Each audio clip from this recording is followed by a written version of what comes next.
Hello everyone, నేను మీ సింధుని. Passion and fashion by Sindhu ఛానల్కి మీ అందరికీ స్వాగతం. ఎవరైనా మన ఛానల్ని ఫస్ట్ టైం విజిట్ చేసినట్టయితే ఇప్పుడే సబ్స్క్రైబ్ చేసుకోండి. కేవలం ఒక్క యాపిల్ యూజ్ చేసి ముగ్గురికి సరిపడా యాపిల్ కీర్ని చాలా తక్కువ టైంలో ఎంతో డెలిషియస్గా ఎలా ప్రిపేర్ చేసుకోవాలో ఇవాళ వీడియోలో చూపించబోతున్నాను. రెసిపీ ప్రిపరేషన్ కోసం ఒక మీడియం సైజ్ యాపిల్ని తీసుకుని శుభ్రంగా వాష్ చేసుకుని పైన తోలు మొత్తం పీల్ ఆఫ్ చేసేసి లోపల ఉన్న గింజల్ని కూడా రిమూవ్ చేసి యాపిల్ని ఇలా 4 స్లైసెస్ లా కట్ చేసుకుని ప్లేట్లోకి పెట్టుకున్నాను. ఈ కట్ చేసిన యాపిల్ పీసెస్ ని క్యారెట్, కొబ్బరి ఇలా తురుముకునే గ్రేటర్ ఉంటుంది కదా, దాని హెల్ప్ తో నేను బాగా సన్నగా తురుముకున్నాను. యాపిల్ ఎప్పుడు కూడా మనం కట్ చేశాక మనకి నార్మల్ రూమ్ టెంపరేచర్ లో అది ఉంచేసినట్టయితే అది కలర్ అనేది కొంచెం చేంజ్ అవుతుంది. దీనివల్ల మీరు కంగారు పడాల్సిన అవసరం ఏమీ లేదండి. సో నేను తురుమటం కంప్లీట్ అయ్యేసరికి నాకు ఈ యాపిల్ అనేది లైట్ గా కలర్ అనేది ఇలా చేంజ్ అయింది. ఇప్పుడు స్టవ్ మీద ఒక పాన్ పెట్టుకున్నాను. పాన్ లోకి 2 full teaspoons ఆఫ్ నెయ్యి వేయటం అనేది జరిగింది. ఈ రెసిపీ ప్రిపరేషన్ లో మనం నెయ్యి మాత్రమే యూజ్ చేయాలి, నూనె వేయకూడదు. సో నెయ్యి కరిగిపోయిన తర్వాత ఇందులోకి నేను ఇందాక సన్నగా తురిమి పెట్టుకున్నటువంటి యాపిల్ మిశ్రమం వేసేసాను. ఈ యాపిల్ మిశ్రమాన్ని మనం కేవలం లో ఫ్లేమ్ లో మాత్రమే మంచి సువాసన వచ్చే వరకు ఫ్రై చేసుకోవాలి.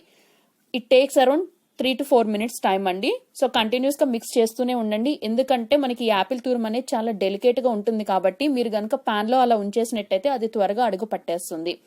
ప్రిఫరబుల్లీ నాన్ స్టిక్ కడాయి తీసుకుంటే మీకు ప్రాసెస్ అనేది స్టిక్కీగా లేకుండా చాలా ఈజీగా అది ఫ్రైయింగ్ ప్రాసెస్ అనేది జరుగుతుంది. సో 4 minutes తర్వాత నేను ఇందులోకి 1.5 glasses ఆఫ్ కాచి చల్లార్చుకున్న పాలు అనేది పోసాను. నేను తీసుకున్న పాలు అనేది ఆల్రెడీ నేను బాయిల్ చేసిన మిల్క్ తీసుకున్నాను కాబట్టి నాకు ప్రాసెస్ అనేది చాలా ఫాస్ట్ గా అయిపోయింది. ఇన్ కేస్ మీ దగ్గర పచ్చిపాలు ఉన్నట్టయితే మీరు ఈ పచ్చిపాలలో ఈ యాపిల్ మిశ్రమం ఉడకటానికి it takes around 7 to 10 minutes time అండి. సో ఇప్పుడు ఇందులోకి ఒక 1/2 teaspoon యాలకుల పొడి అనేది వేసాను. ఒకసారి గరిటె హెల్ప్ తో బాగా మిక్స్ చేసుకోండి.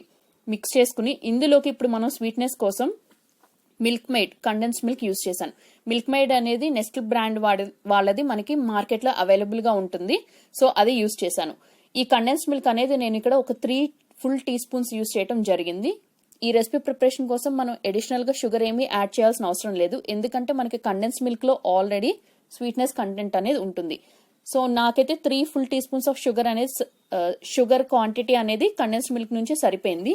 మీరు తినే స్వీట్నెస్ క్వాంటిటీకి తగినట్టుగా ఆ కండెన్స్డ్ మిల్క్ అనేది మీరు అడ్జస్ట్మెంట్ అనేది చూసి వేసుకోండి. ఫ్లేమ్ ని లోలో ఉంచుకుని ఒక పొంగు వచ్చే వరకు మనం కుక్ చేసుకోవాలి.